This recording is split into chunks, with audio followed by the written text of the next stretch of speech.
সবজি দুটা দিন 20 টাকা করে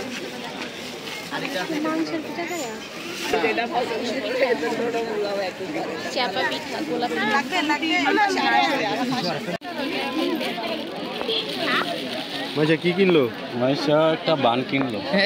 চিকেন নাইলে হচ্ছে কি 30 টাকা একদম কর্নারের দোকানে পায় যদি আপনি দিয়ে দিতেন বা কিছু আমি এত দাইতে নেব যদি ভুলে যাই 10 টাকা দিলে ভালোই তো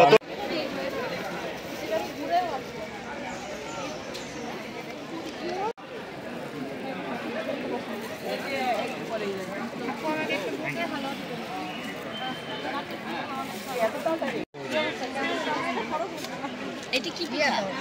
ঝাল পাটি খাবো না তো